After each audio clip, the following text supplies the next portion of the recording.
A few nights ago, we were playing Star Wars Battlefront, I think it was. It was. Okay, good. It could have been Call of Duty. I don't even know at this point. And there was a person who went by the name of Solid Cox. COX. Yeah, COX. Of course. Solid Cox. Like, what's her name from Friends? I can't remember her first name. I don't know why Melissa Cox jumped in my mind, but I don't think that's it either. I don't know. Oh my God, that's going to drive me crazy. Anyway. Yeah, so that, I don't know why that was so funny. Like, I think of myself, like, I mean, all right, I'm living out in Utah right now. I'm surrounded by, like, extremely conservative people. I said damn over the radio at work because, like, you know, or for people listening who don't know, I work at a teen treatment center, which isn't just drugs, but you know, it's mostly drugs. And I was told that damn is a swear, and I was like, you're not from the Northeast, because like 2-year-olds are like saying that to their mom. So I'm trying to figure all this out. But like, we're playing this game, we're having a good time. The game on its own is plenty of fun. This dude's name is Solid Cox. He's on the other team. He is killing us probably like kind of often. He was pretty good. Yeah, he was definitely not Liquid Cox. Right. His name was Solid Cox. He was not soft. He was coming at it, and I still can't explain to myself. Like, I'd like to think that I'm above this type of humor, but I clearly am not even close to above this type of humor. Solid Cox, like, we were fucking dying. Like, we were at the point it was a good where, 2 straight hours. Right, like laughter. We couldn't even play, and it was like, and it just seemed like every time any of us died, and we're playing on like 20 versus 20 mode, but we just kept getting killed by Solid Cox. And then we were trying to come up with like what other version of Cox would be, and we went with Liquid Cox. At some point, somebody made some sort of like Metal Gear Solid joke about like that was his favorite Metal Gear was Solid Cox. Right. Metal Gear Solid Cox. Yeah. And then at some point, I think I said something like, we all have solid cocks coming out of our mouths. And like, we kept running with the joke. The joke was we beat it in endless the ground. immature fun. We were offensive, possibly, like, if anyone, but at the same, I mean, like, I don't feel like we're offensive, like we're intentionally trying to like hurt anyone's feelings, but it's just, I don't know, if you've ever been attacked by a solid cock, you don't want to hear people laughing about it. I'm still laughing about it. Like, it's been beaten to a pulp. It's been put in the ground and then dug up again. And so we can talk about it again. And I'm okay with that. I'm all right. I think I will laugh every time I see the name or hear somebody say it. The reason I lead off with this, though, is because this is one of the things that video games do. And it's not only video games that do this, but video games do it really well. Like, you get this camaraderie going with the people that you're playing with, and then like you're basically just it's not intentional. You're like, it's not like everyone's like, I'm looking around for the funniest thing that's happening, but it just sort of happens naturally. Kind of like your cat in your face right now. Oh, dude, this cat has been sleeping on my couch for like the past probably 12 hours straight, I'm assuming, even though I wasn't here this whole time. And the moment that you hit record, he jumped on my fucking lap, and I will just move. Like, look, he's just here on the table. That's fantastic. Yeah. So that's a good cat. I'm sorry. I don't want to interrupt your monologue there, but yeah, the cat was just, he needed his time, and now he's gone. Right. So I'm sure he'll be back. Of course. Or she, or whatever. It is a he, but yeah. Okay. But either way, he'll be back. So camaraderie, games. I'm sorry, like I said, that's one of the things that video games do so well. And there's different types of it. It's like, if you're playing something that's like highly competitive, which I would put like Call of Duty or Destiny, even though Destiny hasn't become an esport yet, it does have like, it has all these tournaments in the game and you get good loot from them. And every weekend it has like these 3-on-3 tournaments, which you get amazing loot from. So like all like the camaraderie there is more just like we're working together. And then there's games every once in a while that just come out where it's like, I don't really give a shit how I play. I just want to have a good time, and you can have a good time just playing. And I would say that Star Wars Battlefront is a good time just to play. But when you start playing Star Wars Battlefront and you keep getting killed by a stormtrooper named Solid Cox, it just sort of transcends everything. It's amazing. Like, it's hysterical on like 40 levels. Because then Solid Cox like just becomes like he became like this mythic figure. Like he would just like fly overhead and kill me.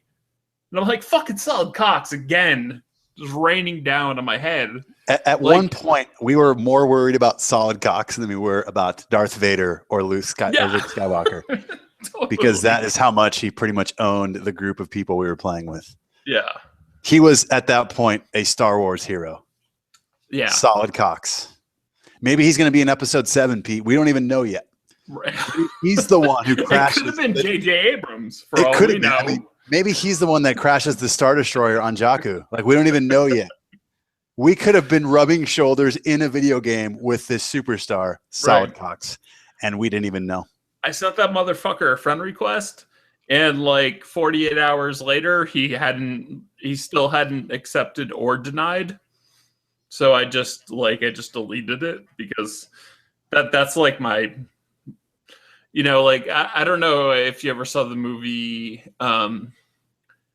what's the name of it? It was Vince Vaughn and what's his fuck? It was like their first movie. Oh, Jesus! Where they went to Vegas. Yes. Oh my God! I can't remember. I always think of Rounders when somebody talks about this movie, but it's not Rounders. It's not. Shit. Somebody in the chat or somebody will tweet, I'm sure, at some point. But yeah, I know what movie you're talking about. I can't believe I don't remember the name of it. It's going to drive me crazy. That's twice now. I'm just filling you with a list of crazy things I should know, though. Like, these are worthless information I should know, Pete. And I actually do know. I've seen that movie like 19 times. I have a friend who is now married and actually works in the game industry, though he works on mobile games. That movie basically changed his life. He was like this fucking uptight nerd, and then he saw that movie and he was like, oh, I can act like someone from the swing era. And he's just gone with Swingers, that's what it is. Swingers, yes. Done. I was literally just about to Google that shit because it was driving me crazy, but it is Swingers. Yeah. Nicely done, Pete. Took a while. That took a while. But we got there. But no, you bring up a good point, right? And I think this is kind of what's really cool about the internet. I think it brings people together with like interests. In our cases, in that particular case, it's just an interest for both video games and I think just Star Wars, right? Like, it's just such an awesome game that brings. I mean, it's the best take on the universe ever constructed in a video game. Yeah, and I'm sure we'll talk more in depthly about the ins and outs and some of the pluses and minuses. But in general, it captures what Star Wars is in a video game better than any other video game ever created. And the sound, the atmosphere, everything. It is like being except for Vader's voice. Oh yeah, Vader's voice is actually. Bring that up again. I know this is going to make it sound like the beginning of the last podcast, which was like was recorded multiple days ago, but I think it just came out like 2 days ago. Well, I wasn't on that one, so that's fine. You can rehash. I invited you, and you did. I know. I appreciate it. I had some people over, so I couldn't. And what were you doing? Stop the party. We were playing Star Wars Battlefront. Exactly. But it's like you were getting back to. It's like, I mean, the camaraderie is there, and that's what it's so great. I mean, and you can take this and compartmentalize it in other things like fantasy football. If you're really into sports, like you can sit and nerd out for hours with 4 or 5 people if all of you love football and want to talk about fantasy football. Right.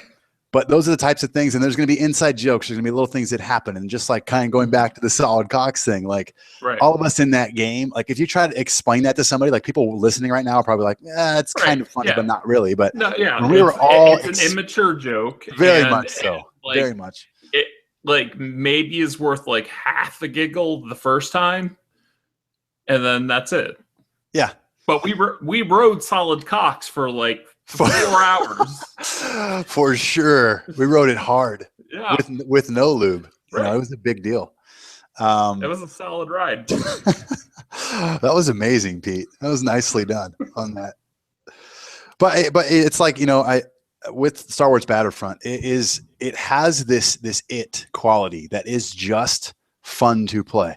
And I compared that it quality with another game that has it, that we played extensively and we need to get back to playing, and that's Rocket League. Yes. It's like the Rocket League of shooters. Like you just, no matter what you're doing, no matter how shitty you're playing, you're always having a fun time, because I don't know how many times I've been killed by Vader or Boba Fett or any of the heroes, and I can't get mad because I just got killed by Darth Vader. Yeah. And there's so many cool moments where like for instance, no, go ahead. No, no, you go ahead. I was going to say, so when I was playing with my buddy on Saturday, we had a moment where I don't know what map we were on. It's the one with the lava. I forgot what it's called. But either way, we were kind of, we were sneaking around this corner, and it was just him and I were kind of sneaking around one of the nodes. And we had one stormtrooper that popped in front of us. We both shot at him. And then the second guy came around the corner, and we both shot, and immediately went, oh, fuck, that's Boba Fett, you know? And then we just sprinted as fast as we could and jetpacked the fuck out of there because we knew we were going to die. And there's not many games that kind of recreate this, like, I'm invincible. Oh, fuck, I'm going to die. Like within 2 seconds, because one guy came around the corner versus another guy. And the fact that it's the Star Wars thing. And I've heard this bullshit, and I'm just going to bring this up because it kind of pissed me off, where people are like, it's not a good game if it didn't have the Star Wars license. Well, it's like, how is that even a conversation? That's like saying, what does that even mean? How good is Madden without the NFL license? Exactly. Like, that's the whole point of the game, is to play real NFL teams on real NFL in real NFL stadiums. Like Call of Duty would suck if it didn't have guns. Yeah, and it's just I don't even know. I mean, if you want to find something bad about a game and deconstruct it that way, you can do that for every game that's released. Yeah, absolutely. So I mean, I don't know. I mean, again, I can understand some of the complaints about the content. I'm in that crowd, in the fact that I wish there was more. I mean, how would you not want you want more? If a steak, if somebody brought you a steak, you're going to be like, I want a bigger steak. Like, that's just how I work. I don't know. Maybe that's how you work too.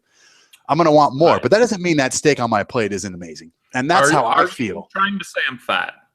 I'm just saying that I like steak. I'm assuming that you like steak as well. Yeah. Well, why do you assume that I do? Because you're a man and you're an American. I don't know. That makes you think that, because I'm a little bit offended, but you know, I like my steak. goal is to offend so you, you're Pete. right. So we can actually end the podcast right now, because my goal is to offend you, and we got into it like 10 minutes in, so we're good to go. You only offended me for a second, though, because I just admitted that you were right. I do like steak. But what I'm getting at is I just feel like, yes, I want more content, but what is there is so much damn fun that I forget that I'm playing the same 4 maps over and over on some modes, because I'm just having such a good time doing it.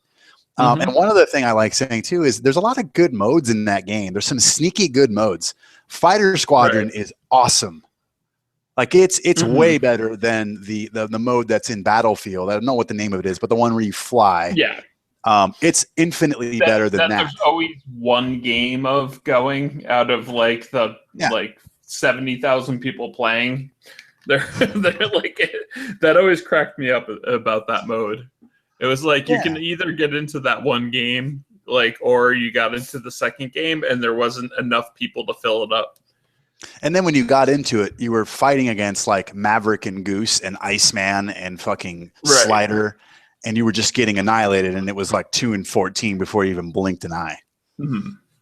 But I think with Star Wars Battlefront, with that mode, it's enough arcade to where it's easy to pick up and play. and you're going to have fun immediately. Like there isn't this big learning curve where I have to learn how to fly this helicopter, or I have to learn how to fly this plane, or there's this soft lock, which I think makes the mode as good as it is. Is like if that soft lock mode was in Battlefield, I think it would be more fun as well there. But I think that helps because in Battlefield you have such a hard time keeping somebody in your sights when you're flying around, let alone shooting at somebody. So at least in this, you can kind of soft lock on them. So there's this cat and mouse game, and it has similar traits to what I always refer to when I'm playing the game, and that's Star Fox 64. Like it reminded me of when I used to dogfight with my buddies in Star Fox 64. Right. Because it has the cool little D-pad moves, but there's enough arcade to where you can just pick it up and play and have a good time. But there is a little bit of depth and strategy to what you're doing. Yeah. It's kind of like, and this really applies to the entire game. It's shallow enough and approachable enough, or it's shallow enough to be approachable by pretty much anybody. But there's enough depth there, I think, to satiate most of the shooter crowd. But obviously there's going to be people that don't think it's deep enough, which I don't disagree with them. I just don't care. I'm having so much fun with the game that I don't care that you can't, change the scope on my gun, or, there's just, you pick these guns and you pick a couple of skins and stuff and you just go and you have fun. Right. I'm in the same boat where I feel like if there's someone who just is like, the game doesn't have enough depth, it doesn't have enough whatever, like I'm not looking to argue with that person. I'm like, all right, it does for me. And I don't even know if I'd say it does for me because that's even combative. I'd just be like, all right. And then I would just like go into another room and play it. Like I get that it's not the deepest game ever, but like most, you can say that about whatever, like whatever the big shooter happening at the time is, there is some extremely complex shooter on a PC that just dwarfs it in terms of depth. Of course. And so if you want to get into like the depth pissing match, it's an endless hole. You're not going to win. Yeah. Like there's no winner ever.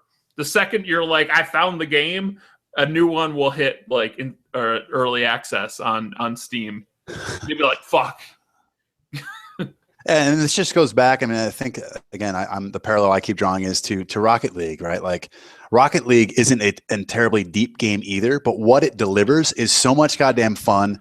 It's easy to play right away. It's fun to play when you're losing. And there is depth to it enough to the point to where there are these guys that are flying their fucking cars around. And I still to this day don't know how they do it and do it so controlled. Yeah. Now, I don't know if Battlefront has that sort of like expertise depth to it. I don't think it does, but it carries that same weight of fun. But it might. I mean, that's the thing is that like there are a lot of different things to do in that game.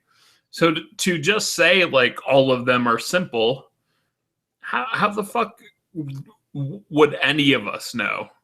Like we need to play this game. I mean, like the shit you're seeing in Rocket League now is people who have played hundreds of hours. Like so the stuff like that you see happening in Star Wars, like I agree, it probably isn't as in depth, but like, could I just sit here and say that like as if it was truth? No. And this is one thing too I want to bring up because I have yet to hear this, and we've heard the reciprocal of this a bunch, unfortunately, in recent years, especially with Battlefield and some of these other games when they launch and there are technical just crash and burn technically. Right. They run like shit. They're dropping frames. The resolution's low. It's just terrible image quality, all this other nonsense. And the servers don't work. It doesn't play online. Like we know we've seen this song and dance, unfortunately, too much. Right. This game has none of that. No. In fact, I don't know how they even figured out how to run it as well as they do, and in just how good Endor looks at 60 frames a second. Like, I don't even know how they did it. The rest of the map should look like shit compared to Endor, and like if you put them side by side, you would say that. But like the rest of the map still look good enough to play. It's not like when you're playing them, you're like fuck. But Endor is just like, all right, so like here's like a Generation 8 game. And then You're going to Endor. It's Generation 9. Somehow, yeah, your fucking system just upgraded itself. I don't know how they did it, but I think that they need to be applauded because they've been shit on a lot, and they've earned that. I'm not saying they haven't earned that. Absolutely. But I think with what us as gamers have dealt with in certain games, and especially, again, this is a Battlefield game for the most part, which we've already had to deal with 2 years ago. Right. I think it should be applauded that while they did cut some, I'm not going to say cut, while it is light on content to some people, and I would say it is in general, what they delivered is really solid. Right. Graphically, how it runs, how it plays. I have yet to be dropped from a game.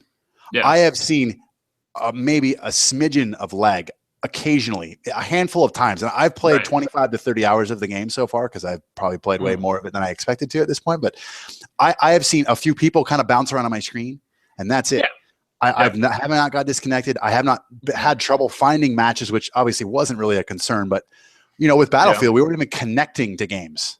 Right. Like it was just a dumpster fire, and along with, you know, Master Chief Collection and some of these other games that Drive Club, right, that just had poor launches.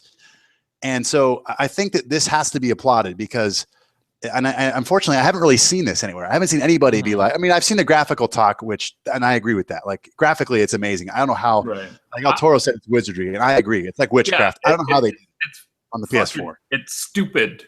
How good it's stupid good looking. I can't think of another word other than stupid. Like it, and I don't know why stupid is the word, but it's fucking absurd how good it looks. I've played Endor at least at this point between 30 and 40 times, I would imagine, just from playing. And I am still amazed every time I set foot on it, how good it is and how good and it actually plays really well too. Yeah. It's like down. It's one of those like Blood Gulch type maps where I think we will always be like, oh yeah, an Endor. Like when people are going to list their favorite maps in 3, 4 years from now, whatever. And I think Endor will be on that list. Yep. Because it just brings everything to the table that makes that game amazing. It's stupid good. I can't find another word other than stupid, which makes no sense because it's amazing, but it's stupid good. And I'm really looking forward to the new maps because, again, like I said, the content doesn't bother me, but I would like to play more maps, right? Right. And I think that as they release the maps, and I'm going to trust DICE, and we talked about this last time, like if there's anybody I'm going to trust with a season pass, it's going to be DICE. Right. And so I'm really looking forward to it. And there's a good chance at this point I'm probably going to buy it. I've had so much fun with the game that all I need now is more maps. Everything else is as good, if not blowing my mind away better than what I expected the game to be. Right. And wanting the season pass or new maps at this point isn't specific to Star Wars Battlefront as a game that has no content. I fucking love Call of Duty, Black Ops 3, and I can't wait until they release more maps for it. It has 1 trillion maps and 7 billion modes, but I still want more maps for it. Like, wanting more maps doesn't mean that it doesn't have enough. Yeah. You know what I mean? Like, it just means, like, I'm so into the game. I've, like, all right, I'm starting to memorize most of these. Like, all right, give me some fucking map where I'm, like, on a golf course on the moon and there's a fucking meteor crashing into it. Like, just give me something weird. And I will love the fuck out of it. And I don't know, but there seems to be this attitude of like, oh, if you want new maps, there's not enough content. Like, yeah, really? No, like I wanted more maps when I played fucking like Call of Duty 4. That game was amazing. I mean, it's the game that changed everything in terms of console shooters. I mean, well, Halo was the first. Well, no, GoldenEye was the first. Halo was the second. Call of Duty 4 was the third. And like, I wanted more maps right away with that too. Does that just make the original, like the core game shitty? I don't think it does. Well, I think one misconception too with Battlefront is that there are a lot of really good other modes that utilize all of the maps. And so, yes, if you're going to play Supremacy and Walker Assault endlessly, you're going to play 4 maps. Now, those 4 maps are awesome. I like all of them. Right. Obviously, Endor being the crown jewel of those 4. Yeah. But after a certain point, you might get a little stale with it, right? Like what I was doing the other night. When you see the snow for like the 5,000th time, right, you're like, all right, yeah, this is a little bit too much. Yeah, but what you have to be open to in that game is you have to just play some other modes. Jump into another mode, cleanse the palate, and then come back. Like basically what we were doing is we were playing Supremacy, and then we were leaving Supremacy and going into Droid Run or Blast, or we did a couple of the Heroes versus Villains modes, or Flight Squadron for about 4 or 5 games. And then we would jump back into Walker Assault. And then we would jump out of that and kind of just rinse and repeat. And we played for literally 12 straight hours, other than just, grabbing some food and kind of taking a break here and there. Right. But at no point were we looking at each other going, oh, well, I mean, of course. But at no point were we looking at each other and being like, well, I'm getting bored, or there's not enough maps. Not once did I feel that there weren't enough maps. Right. And so I kind of feel like, and somebody said this the other night when we were playing, so I'm kind of stealing this a little bit, but somebody made a good point where they were saying basically, I think because of that, it is going to force people to play some of these other modes. And I think what they're going to find out, like I did, is these other modes are a lot of fun. They are. Flight Squadron and also Droid Run, I think, is sneaky good. Yeah. So sneaky good. I'm gonna steal that. I mean, I know you didn't invent sneaky good, but every time I start like looking at my like game of the year list, like all I think is like this game was sneaky good. Like this year is the year of games that are fucking sneaky good. Yes. I feel like. All right. Anyway, so Star Wars Battlefront's fucking awesome. So we're every podcast that's ever existed at this point. What else have you been playing? Yes. So other than Star Wars, I'll just start from last time we spoke. From then, I've got Halo 5.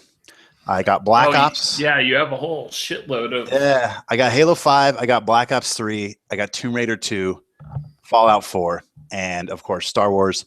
I have yet to pick up the DLC for Bloodborne, but I do plan on doing that at some point. Just I just have to wade through the rest of this. But the 2 games I've spent the most time with, other than Star Wars, are Halo 5 and Tomb Raider 2. Tell me about Halo 5, and before you tell me about Halo 5, tell me what your history with Halo is, so I know going in where you were, what you're expecting, etc. Yeah, so I'm not this like huge Halo guy.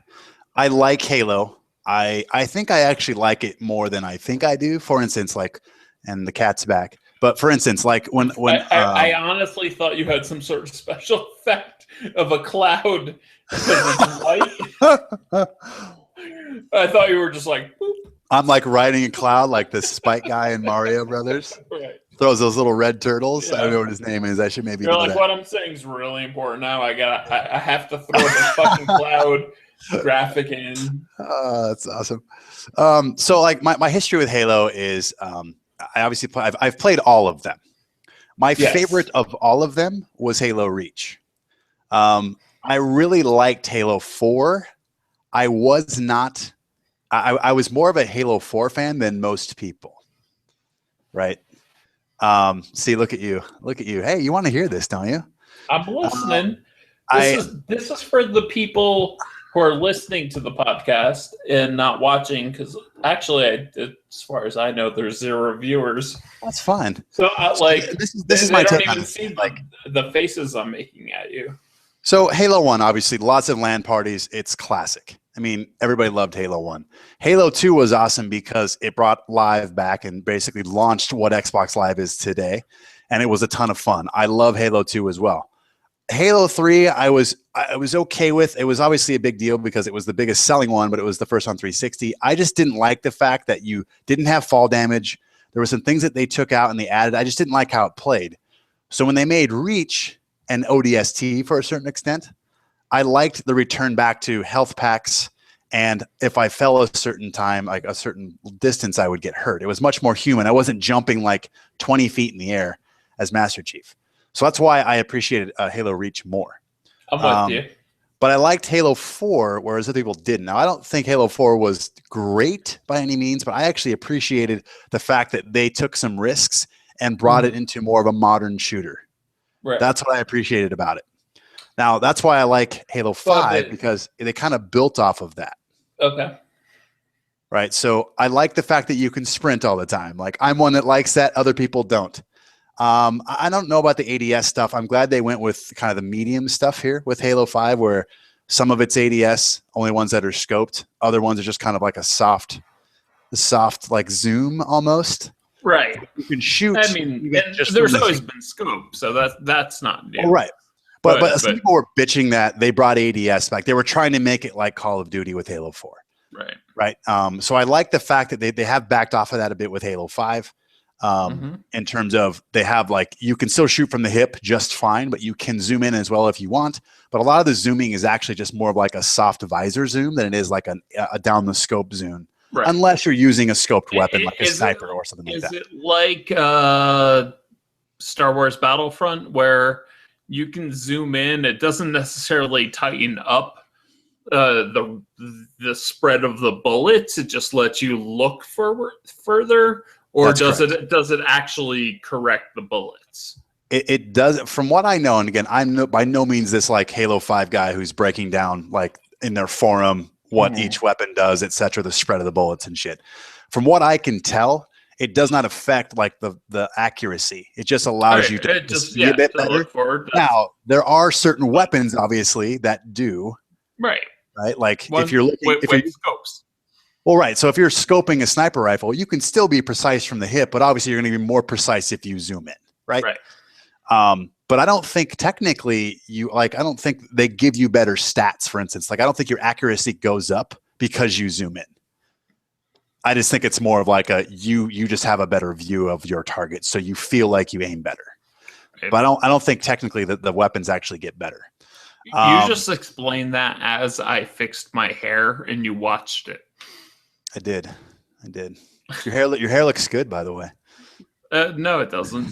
But you like it.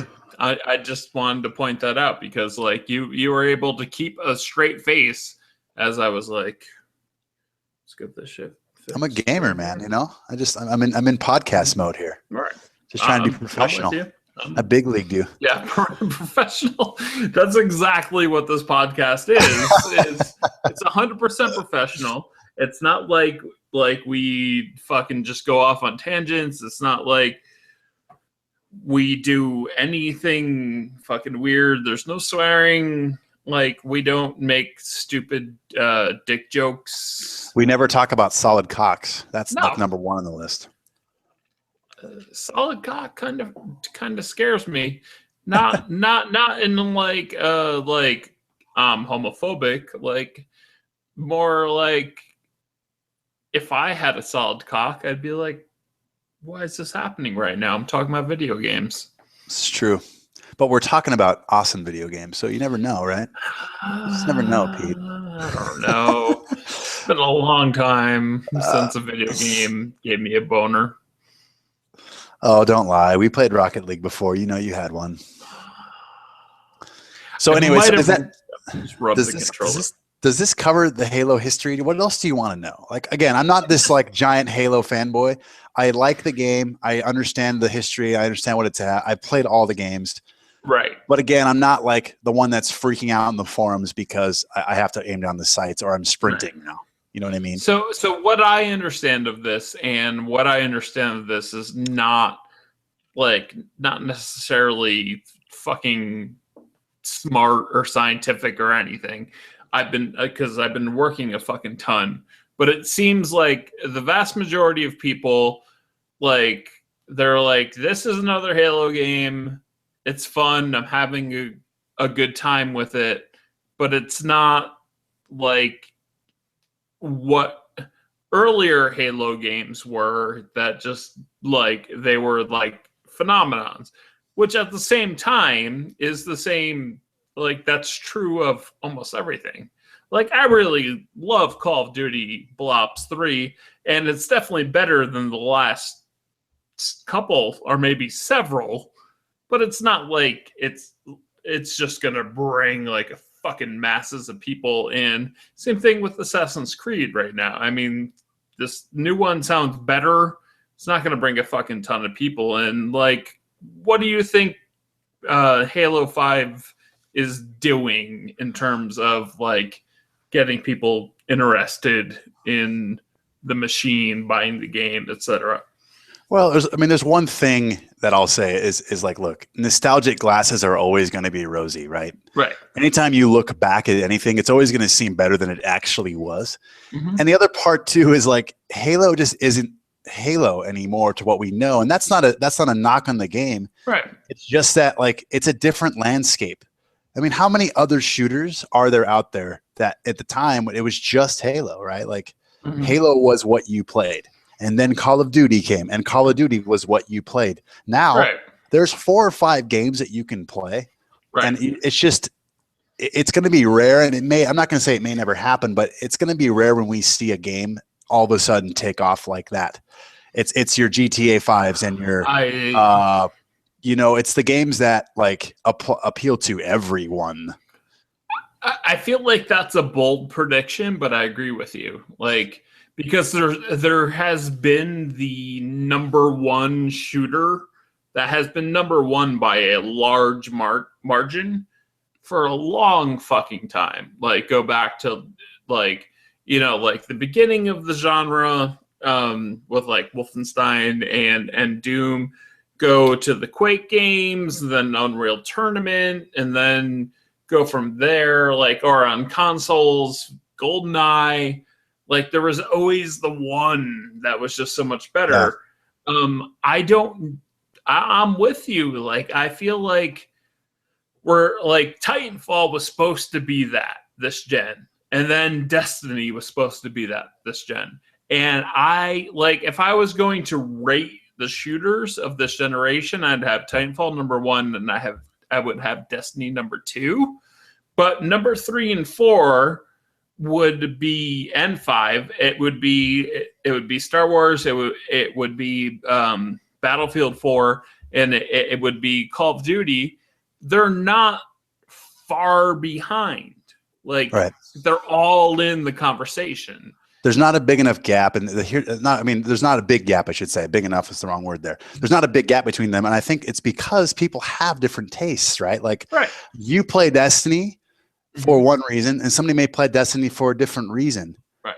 And some people may play Titanfall instead of Destiny because they like Titanfall's gameplay better. So it's just a fact of life, right? If you're going to have more options out there, it's going to appeal to more people, and they won't funnel into the same product. They're going to pick and choose the product that best fits their needs, especially in the day and age we live in where everything's personalized, right?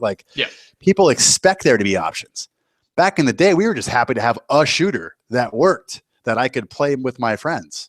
Now I have to choose. I have all these options. There's the why and the what, and what maps, how many maps are there? Does it play well online? Is it split screen? Is it not?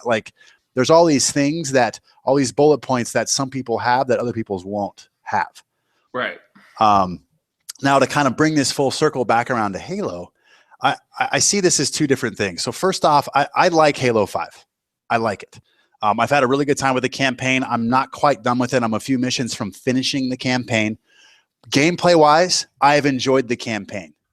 But at times, and this is probably more often than I'd like to say during the campaign, it does not feel like a Halo game. Now, some of that's because you don't really play as Master Chief all that often, which I don't know if that's a spoiler or not, but you just don't play with him very often. No, I've heard that 7 times. And so it's take that for what it is, because I have two kind of takes on that. The first take is the gameplay doesn't drastically shift between Locke and Master Chief. So while you don't play with Master Chief all that much, it's not like it's a completely different game when you play as Master Chief versus when you play as Locke. It's still the same game, right? But at the same time, that feeling of playing Halo is much more evident while you're playing as Master Chief. So because of that, because you're not really, it's kind of like a 70-30 split almost from what I've played. I think it kind of takes some of the aura out of it being a Halo game. That being said, the gameplay is awesome. The maps, how they kind of funnel around. There's all these different flanking points and different pathways, and it's done really well. The levels are laid out really well. The stories, I don't know. I don't really have a problem with the story at this point, but I can understand people not liking it. Right. I personally don't mind it so far. I haven't got to the end, so maybe the end I'm gonna be like, fuck this game, I hate it. But I'm like, I don't know. I'm 2-3 missions from the end of it, so I don't know. I don't know the rest of it. But so far, I've enjoyed it. Playing it has been a lot of fun. Like, it's probably one of the better shooter campaigns I've played in a while, just gameplay wise. Mm-hmm. My only other gripe with the campaign is this forced AI nonsense. Like, you're with 3 other AI people, and it's great if you're with 3 other human players. Like, I'm sure it's a blast with 4 players. I'm sure it's great. I've played with 1 other person, and we had a great time. We had 2 AIs and us 2. Mm-hmm. The problem is, and I don't know why it's 2015 and developers still can't code AI that's smart, but it just drives me crazy. I'd rather them just not be there. Right. Because most of the time they're completely worthless. I don't know how many times I've died and been like, come revive me, and they just stand there and do nothing. Mm-hmm. Or they just like book it towards you without strategically like finding cover on the way there, and they die instantly because they went on this side of the rock instead of the other side of the rock. Right. You know what I mean? Like, it's just, there's so many negative times where I've just been like, why is the AI even here? Just kill me and let me respawn. So yeah. That's really my biggest gripe is the AI. And again, just the fact that it just, there's a lot of times during the campaign where it just does not feel like a Halo game. Mm-hmm. That being said, I also feel like that's also one of the positives in my mind. So I do appreciate the fact that they've taken risks in getting away from some of the Halo like formulas, right? Like there's things that they've done. Like, for instance, they went with the arena multiplayer, which is this 4v4 thing, which is really cool. It's like this round-based thing. It kind of has a little bit of a SOCOM twist to it where you don't have a respawn and you play each other, and it's a lot of fun.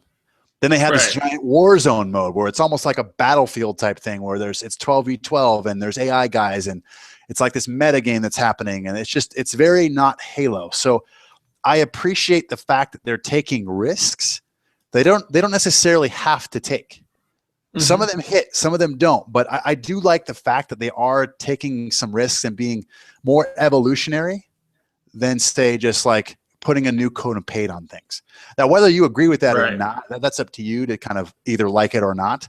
Mm-hmm. But I can appreciate the fact that at least 343 is taking a very known quantity, and probably Microsoft's, and this is probably not a probably, it is their biggest IP, and they're doing different things with it just to see what sticks, and they're taking some risks. So I do appreciate the fact that they're doing that and that they have the guts to do it. And more often than not, it hits. Like, again, I love the breakout mode in Arena. Like, I think that's awesome. And it's actually one of the most fun I've had on the game is playing this breakout mode, 4v4 rounds of, see who lasts the longest. And just for people that don't know what it is, it's basically 4v4. There's a map or there's a flag in the middle, and you can either return the flag or you can kill the other team. And it's the first one to win 5 rounds wins the match. So you can play a maximum of 9 rounds because whoever gets the 5 first wins. But there's a lot of cool little tension points. And again, it kind of brings me back, and you'll appreciate this, back to SOCOM, where it's like a 2v1 or 3v1. And then you come back and you like win that. And you're like, fuck yeah, that was awesome. Mm-hmm. And there's not a lot of games that replicate that, right? No. You can't get this like 3v1, I'm in a corner, and I somehow get like 3 headshots in a 4-second span and win the match for my entire team who's watching me do it. Mm-hmm. You know what I mean? So overall, I do like Halo 5. I do need to get back to playing it. It just got caught in the flood of the other games we're going to talk about. But I do like what I've played. The campaign, again, I don't understand all the negativity towards it, although I do get it. I just don't understand how much negativity. I do get some of the gripes, but at the same time, like, I think it's a ton of fun to play. Mm-hmm. And I do like what they've done with multiplayer. And I'm also excited the fact that they've recently added the team battles back into the mix. So now they're bringing more of the familiar game modes that Halo people know. And I almost think it's a cool strategy in how they did it, right? They introduced this arena mode and this Warzone mode. They force people to play it, and then they bring back, like, what people are familiar with. So I do think that's pretty cool that they've done that, and I'm looking forward. I haven't had a chance to jump back into it since they added the team battles back into it. But that was one thing I realized as I was playing the multiplayer, that they're missing this like 8v8 Blood Gulch type stuff, right? And now they've brought that back in. And then now they're going to, in the next month, they're going to start bringing the Forge back too, which I'm excited about because I like making maps. So anyway, that's my take. I don't know if you have other further questions about that. No, I think that sums it up. What are you giggling about? Do we have some people chatting on Twitter? I cannot figure out why on YouTube the comments are closed. There are people upset about that God damn it, on Pete. Twitter with GIFs. Also, I need to take a quick break, which we'll cut out of the the actual podcast. Pete, you do what you got to do, Pete. For the people watching right now, I can't even tell who's watching right now. I'm clicking buttons and it's insane. But we'll be right back in 3.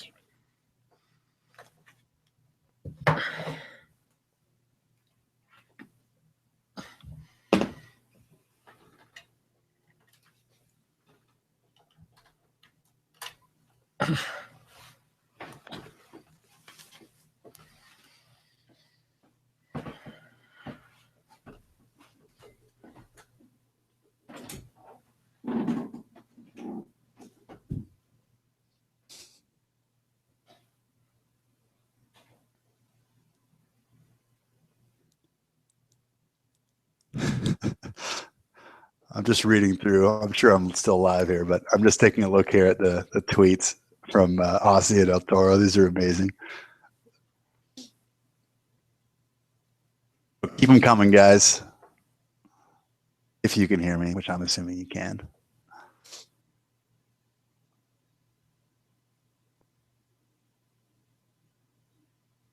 Look at my cat here. If you guys can see this, the cat is just laying in front of my laptop because why not?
I am back.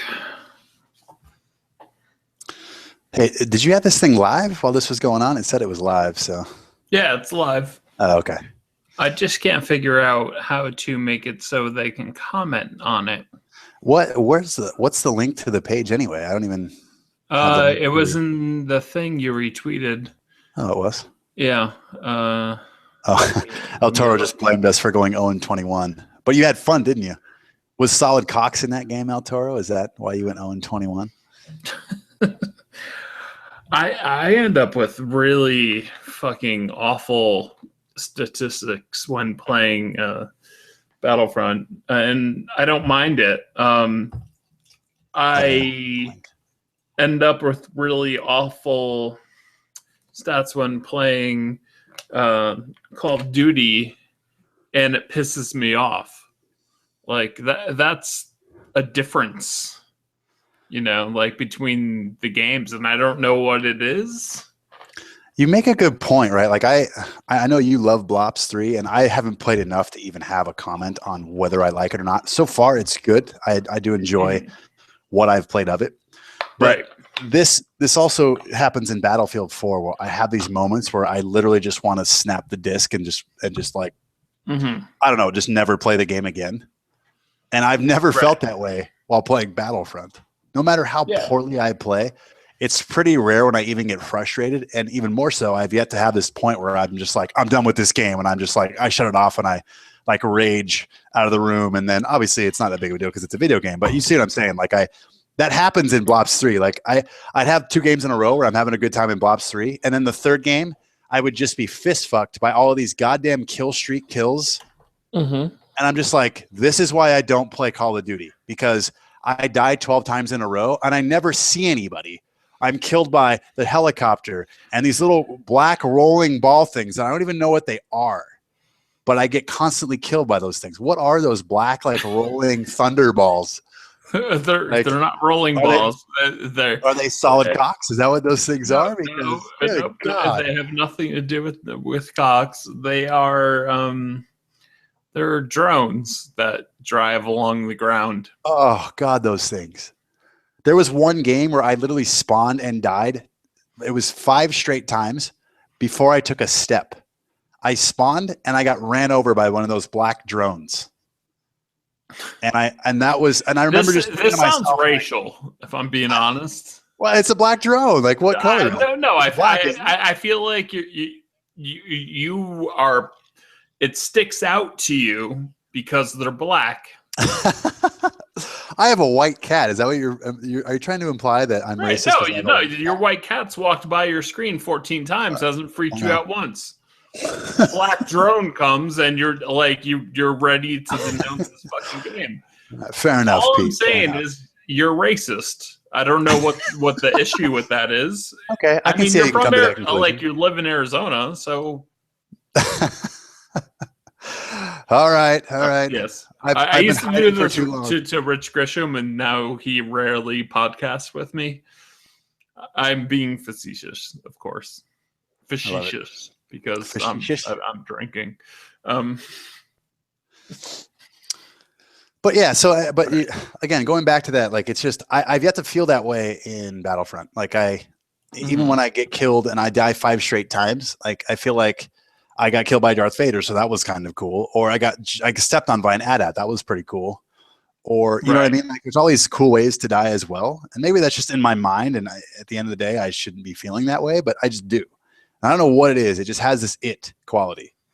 And I'm sure it's just because of the Star Wars license just really adds a cool, fun layer to what's happening. And it makes you just kind of get absorbed and have nostalgic rosy glasses, like I was saying. Mm-hmm. But I have these moments in the Battlefield. Again, I'm a huge Battlefield guy. Love Battlefield 4, even with all its 6 months worth of nonsense at launch. Still one of the best shooters, if not the best shooters I've ever played once it was fixed. And there are times in that game where I just want to start, like throwing puppies off a cliff and like punching dolphins in the face. Right. Like I just get so irate. I mean, that's, you mean that's weird? Yeah. Not weird. Okay. It just means I get so mad that I just want to like do mean things to really cute things. Right. I don't think that's weird. All right. Well, that's good. As long as I get your permission, right? Your acceptance. I feel like I am like this world's really confusing. There's people like there's all sorts of religions fighting each other. There's all sorts of like in this country at least there's 2 political factions that are fighting each other, which doesn't even make sense. Like how can you even fall into that? But at some point you have to find someone who just like makes a lot of fucking sense, and I'm just like, let's just fucking throw solid cocks, and like it's not a big deal.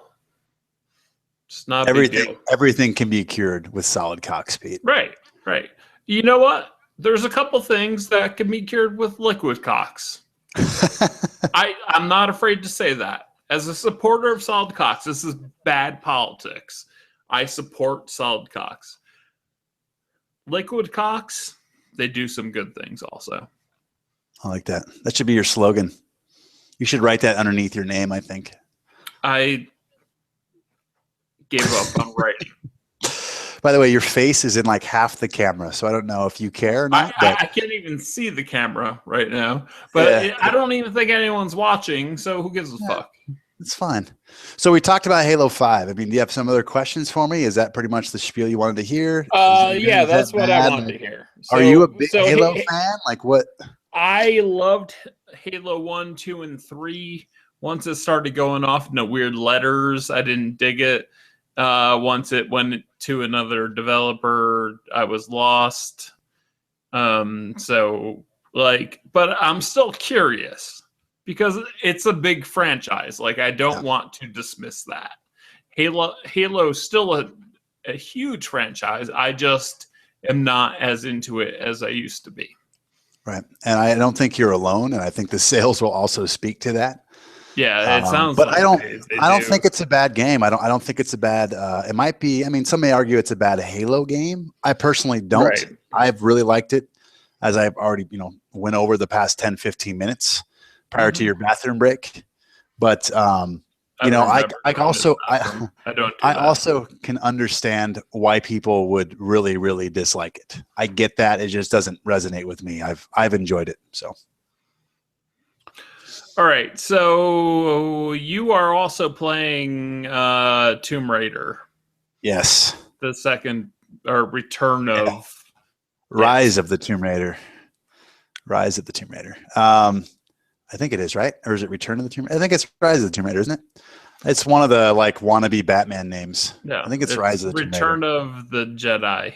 I think. Well, the first thing I'm going to say is it's very, very disheartening that this game came out when it did, because it is really, really good. I am really loving it. I was a big fan of the reboot in 2013. I played it on 360. I also played it again on the PS4 with the HD version. Really enjoyed it. I don't play games twice very often. Right. So I don't know how much that really weighs with the audience, but just I don't play many games twice. Right. So I really, really like the first one. And I am really, really loving this one. It's actually, there's been times where I kind of feel bad because, like I said, I think Crystal Dynamics got a really bad shake with this game in the fact that they kind of got pigeonholed on the Xbox. And I think that they obviously didn't know that the Titan that is Fallout 4 was going to be coming out on the same day. And they just got completely in a rock and a hard spot. Like, what do you do, right? But obviously, I mean, they may not have known that the day they announced it. But they had like 6 months of knowing that it was the same day. Yeah, but what do, right? They bump it up 3 weeks for Halo 5? Do they bump it up 2 weeks for Black Ops? Do they keep it where it is? No, do they bump it back to Star Wars? Well, here's my thing: is Crystal Dynamics wanted to get as far away from the Xbox One as they could. I guarantee you that their contract probably stipulated that it had to be released in 2015. Is my guess.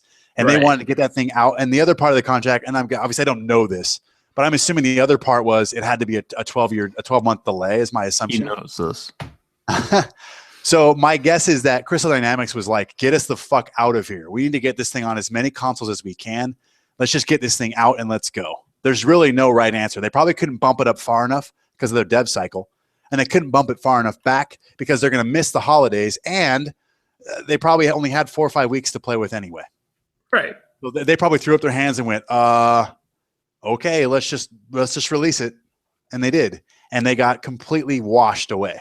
And it sucks because, again, I didn't buy the game. I GameFly'd it. But it is well worth buying. It is an awesome game. I am a big fan of, like I said, of it. And I'm a big fan of the series in general, just of the last couple games too. Right. But anybody who even moderately liked the first game have to play this game. Like, this is... It's the perfect sequel to what you liked in the first game. This does everything better. I love the first game. Yeah, this is the first game had some like it had some cool like areas, but they were a little more linear, right? This is much more, I'm not going to say open world, but there's a little more to explore in this game. And you can kind of go where you want to for the most part. Obviously, you're going to need some things. Kind of has that Metroidvania type thing where you're going to run into spots where you need certain items, and you're going to come across things where you're going to come back later to get it, which I like. But there's a lot more of that in this game than there was in the first. There's a lot more exploratory areas than there was in the first. There's a lot more reasons to explore. There's a lot more side stuff to do, like things to find, caverns to go to. The tombs are much more thought out this time, and they're all optional. But when you do the tombs, you get like these buffs to your character that happen automatically. So you can literally play the game without ever doing some of these buffs, which I think is kind of a cool idea. Like if you go to the tomb, you do it, and you get like I think one allows you to see these like animals that you couldn't see before that were like these secret animals, like like jaguars and like larger bears and things that you can track better that give you like more pelts. I'm having a hard time right now. Like I honestly really enjoyed the first game and want to play this one. I have a hard time with secret animals. Well, not secret, but like they're just not like your run-of-the-mill wolves, and they're like tigers and leopards, and you know what I mean? Like they're bigger game. I don't know what you mean. Why are they secret? How are there secret animals? They're not secret, but they're not running, like you're not going to run by them on the main trail. You're going to have to kind of sneak around like off the beaten path to find them. Okay. So my point is you get upgraded senses. There's animals not on the trail. Correct. Like there's not ones that you would just run into randomly. Like you're going to have to kind of seek them out, right, per se. Okay. And so you have an easier way of doing that. But either way, so I really enjoyed the game. It's evolved the formula really well, in my opinion. Graphically, it's awesome. Especially some of the snow effects. Like for instance, when you first start, like first off, the one thing I'll say without really spoiling much, I kept hearing how cool the opening of the game is. And I was like, awesome. I can't wait to dive into this. And it's basically what they showed at E3. So I was like, oh, well, that was kind of cool if I hadn't seen it before. But at the same time, like it is still really cool to actually play through that sequence. But once you get into like the snow, they do some really cool stuff with like, and I've been waiting for a game to do this where you actually impact the snow when you're walking through it. Like it gets up to your knees and you're like trudging through the snow, and it's actually like you're making indents with your legs and feet, and the snow is kind of like you're plowing through the snow. Right. You know what I mean? Like it actually has really cool snow effects. Right. Which I don't know why I appreciate that, but I really do. And just the overall, I do too. The atmosphere, the graphics, all that stuff are really, really well done. So again, I'm a big fan of it. I think it's going to get swept away in the holiday, the holiday juggernauts that are around other than it. But I do think it holds, and it should be held as high as any of those other games from what I've played. So. Right on. And I don't know. I'm maybe halfway through it, I would guess. I think my percentage is like 48% at this point. I don't know if that's total. I don't know if that's storyline. I don't really know. Well, I feel like I'm about halfway through the story, but I honestly don't know. Let me put this out there.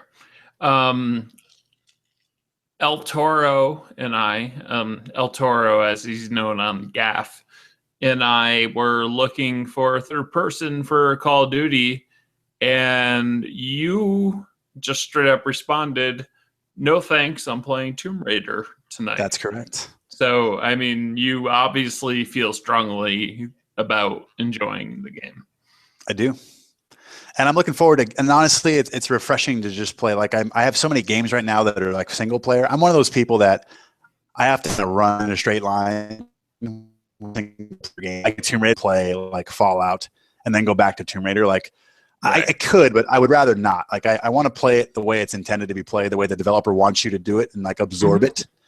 And so I don't want to get like cross-mogenated and play one game and the other, and then I got to like remember how to play the game and the mechanics, and then I'm jumping back and forth. Like, yeah, I just want to play one game and then move on to the next. So I've played about 4 or 5 hours of Fallout 4, which we'll talk about next.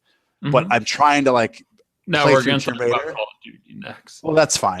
But I want to play through Tomb Raider first. And then I'm going to move over to Fallout. So some of that is the fact that I am really enjoying Tomb Raider 2. Right. But it's all because I want to move on to Fallout as well. So. Right. Okay, so I know you haven't played a lot of Call of Duty. I talked about it with Rich. I'm not going to go very much into it, but I'm going to bring El Toro back into the conversation. Him and I just kept telling him over and over again, buy this game, buy this game, buy this game. And he eventually did. And then I felt really nervous I was like, oh shit, what if he doesn't like it? So yeah, don't try to convince someone to buy a game unless you're 100% confident. But it seems like he's enjoying the game. And one of the things that he mentioned to me, and you've played enough of it that you can probably comment on this also, is this game runs at 60 frames per second. The frame rate doesn't drop, like however many things are happening on the screen, whether you're playing zombies, campaign, multiplayer, whatever, frame rate doesn't drop. And it looks great. Like, do we really need games to look better? And this is the question he posed to me. I'm now posing it to you. Do we really need games to look better than Call of Duty Black Ops 3 and have it be 30 frames per second? I personally feel like the 30 FPS for 60 FPS I think it's just dependent upon the game type. I think shooters, right. I think they have to be 60 FPS. Like, I just feel like Destiny? They feel so much better. Are you still enjoying Destiny with your Xbox pal? I haven't played it since that initial 7, 8, 10 hour marathon I did the first time, mid-September ish, when I played through the Taken King content. Okay. Yep. But I guess what I'm saying is that I'm not anti 30 FPS. Right. I think that they got hamstrung because they had to make it for the previous gen, right? Mm-hmm. So I think what we're going to end up seeing is we'll see it. It will be 60 FPS when they release Destiny 2. That's my assumption. I don't know if I'm going to be right or wrong, but I think they're going to go 60 FPS. You better be fucking right. I hope so. Or I'm going to be mad at you. And I'm one of those people that, especially after playing Star Wars, and also I agree with you 100% on Black Ops 3 with just a little I have played of it, a little exposure I've had to it. Mm-hmm. It is a very good looking game. It runs very well. And I've had a lot of fun with it. I'm a level 8. I'm online. So I've played, I don't know, a few hours. Right. But I mean, the first thing that caught my eye quite a few maps in 8 hours. Yeah. I mean, the first thing that caught my eye was the very first map I played, I basically booted up the game. I loaded it up. I got it the same night that Fallout 4 came out. So I only played it for an hour and a half before Fallout 4 unlocked for me because I got it digitally. Right. And the first map I played was that aquatic, I'm at SeaWorld map. Yeah. Yeah. I think it's called Aquarium. But okay, yeah. I should probably remember that. It's shock. It's called Aquarium. Either way, I was blown away by how awesome that map looked. That map is the colors.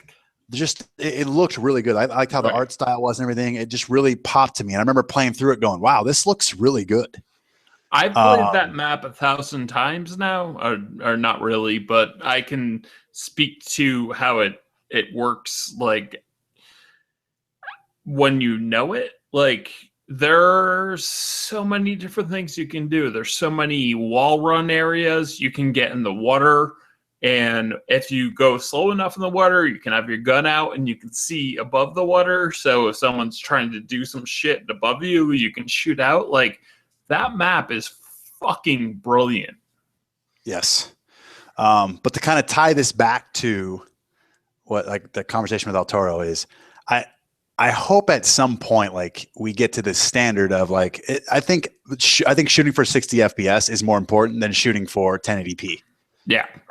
I would rather be 960 than 1080p and 30. Now, does that always tether to each other? Of course not. I know that one does not lead to the other and vice versa. Right. But obviously, if a dev is shooting for one thing, they will get it because they will pull things back on other areas. Mm-hmm. Like Nintendo. Nintendo, most of their games are 60 FPS, and they've gone with a certain art style. That's their goal. Their goal is it's going to be 60 FPS, and we'll build around it. It's kind of like what they did with Halo 5, right? They needed that to be 60 FPS. That was their goal, and they built everything around that. Now, sometimes that took a hit on res, sometimes it didn't, etc. Now, of course, people are listening going, why can't we have both? I agree with you. But unfortunately, with this gen of consoles, we're not always going to have both. There's going to be some give and take, at least for now. Mm-hmm. And hopefully this will change moving forward. At least, I'm shocked with what Star Wars is, right? But either way, I mean, that's 900. But either way, I just feel like I would rather see 60 FPS in certain games. But there's also games that are 30 that I really enjoy, like Drive Club. Right. That's 30 FPS. I like it. Yep. Destiny, 30 FPS. I like Destiny, and I don't mind it at 30 FPS. Do I want it at 60? Of course I do. Yeah. But it gets to a point where I think there's always going to be a carrot that we're chasing.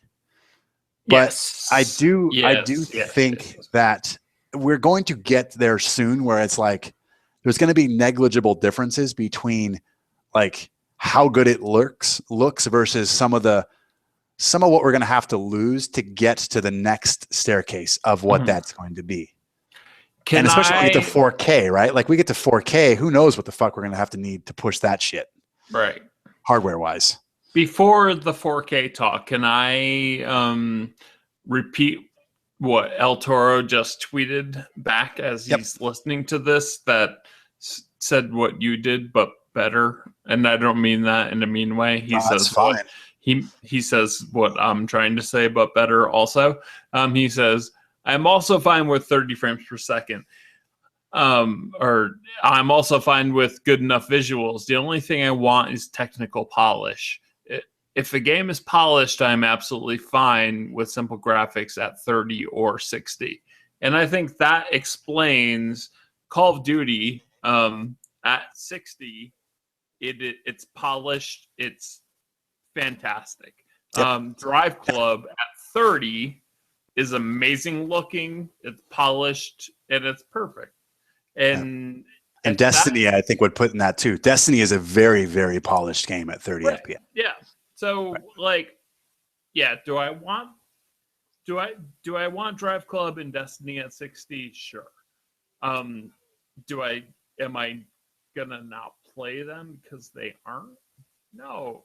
Like they're fucking amazing already. I've already played the shit out of both.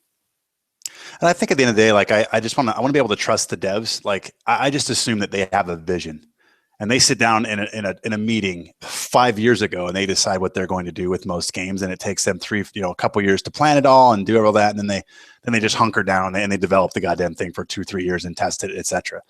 Right. I just hope that they sit down and they decide at that point, like, there's the game we're going to make. This is our goal. And maybe along the way, there's going to be things that move around, like, like for instance, like an Uncharted 4. Like, I guarantee you they wanted that to be 60, 1080p, and they just weren't able to do it. So they're going to go ahead and make the multiplayer 60 and the single player 30, and they're going to probably make the single player look just incredibly polished and amazing. I don't doubt that from Naughty Dog. And I'm just going to trust that. I'm not going to be one of those guys that's like, oh, whatever, I'm anti this and I'm above you because it's 30. Like, I think that's just stupid. I'm a gamer. I want to play games. I want to enjoy the medium that I've enjoyed my whole life. And I'm not going to not play a game that because of something so petty. Right. But I want it to be done well, though, right? Like, again, exactly what El Toro is saying. I agree with that 100%. And even some of the retro games that have come out, like, that you can still have fun with. I mean, look at all the indie scene. Like, there's a lot of games that aren't necessarily great graphically, but they're a ton of fun. You know what I mean? And I mean, you could even lump Rocket League into that. Like, Rocket League does what it does really well. It looks great. It's not going to blow you away, but it's crisp. It runs great. And it just, it adds to what that game is trying to present to you. Right? Rocket League is not Bjork in terms of graphics, but it's not fucking whatever. It's not Duffer. Like, Rocket League looks good. It looks solid. There's no glaring issues. It's not like there's a ton of fucking aliasing or whatever. Like, the game looks good and it plays amazing. Hey, Pete, I don't know if it's just me, but your mic is really low now. Okay. Is anybody else in the watching the chat, or anybody that's, or am I the only one here?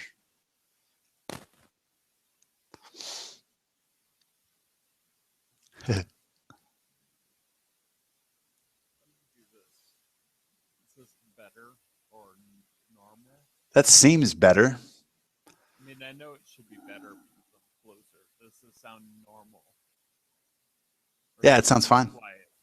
It's a little bit quiet, but I can still hear you better. And again, maybe people on the Twitter feed here can pop in. Maybe it's just my headset right now, but I don't know if maybe your headset died or something, but it just like randomly went from being, I could hear you really well to I couldn't hear you at all.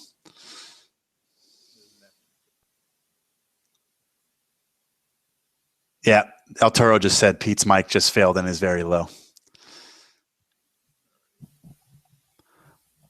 So while you're figuring that out, Pete, to go back to kind of the Black Ops 3, I've played, I don't know, like I said, maybe 3-4 hours of it. I'm level 8 online, haven't touched campaign, haven't touched zombies.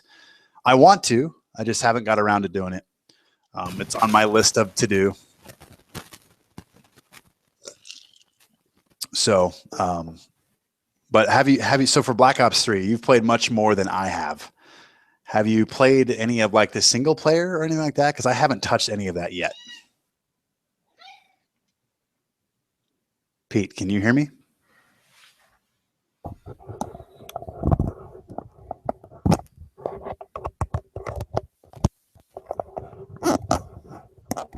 Pete. Pete, do you hear me?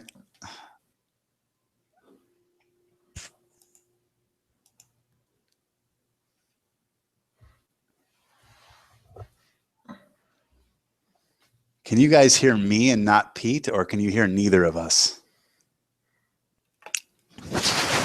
Hello, hello.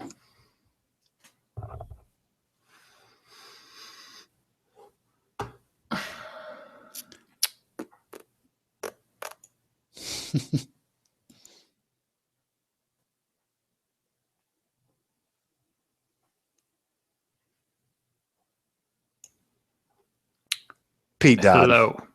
Are you back? Can you hear me? Fuck.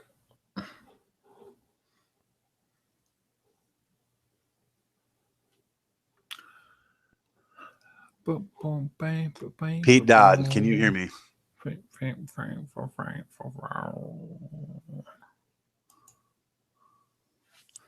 Let me All right.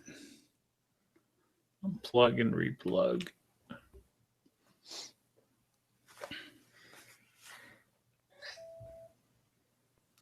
I'm just going to sit here and pet my cat while we wait.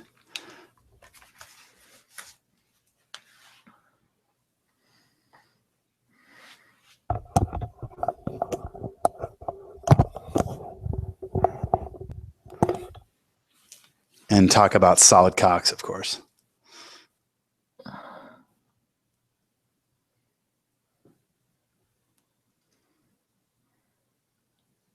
right, Pete, how you sounding? Can you hear me?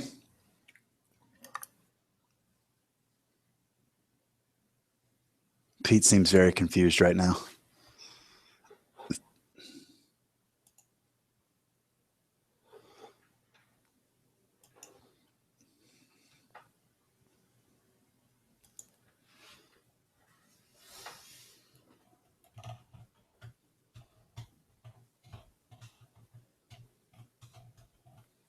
Pete Dodd, are you there?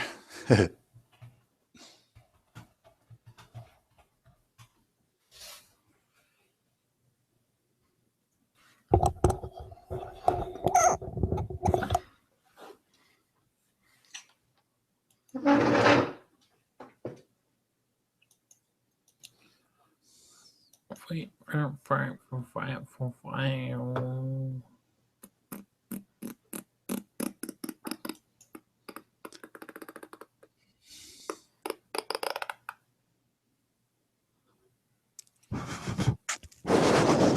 Pete Dodd. Pete.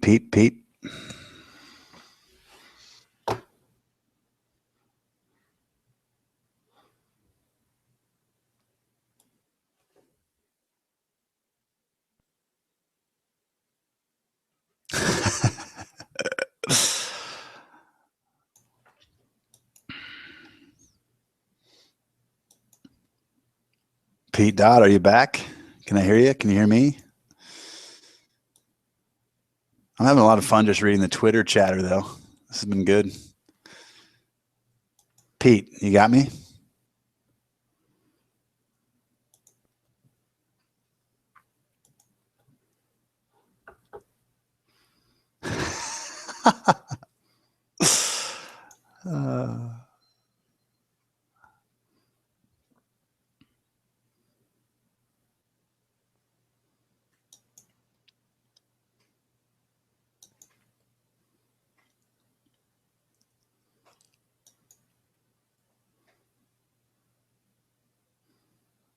Are you just taking a look at like your different names here, Pete?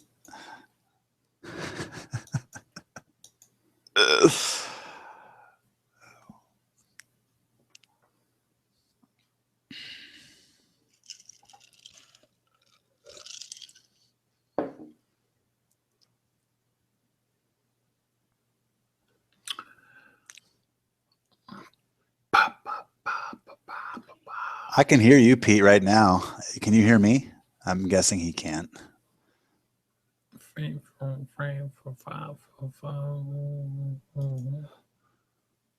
me just shut this whole fucker down.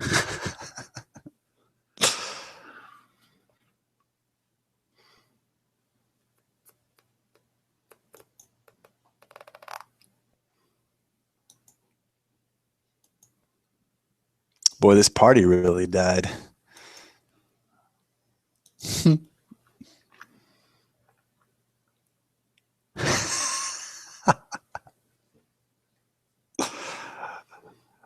All right, Mark. I don't know if you can hear me. I'm gonna stop for a second, and I can hear you. I see you nodding. I can hear you. Okay, I'm going to reboot my PC, and then I will restart the stream, and then I will put them together. Probably not tomorrow or the next day because I am moving. But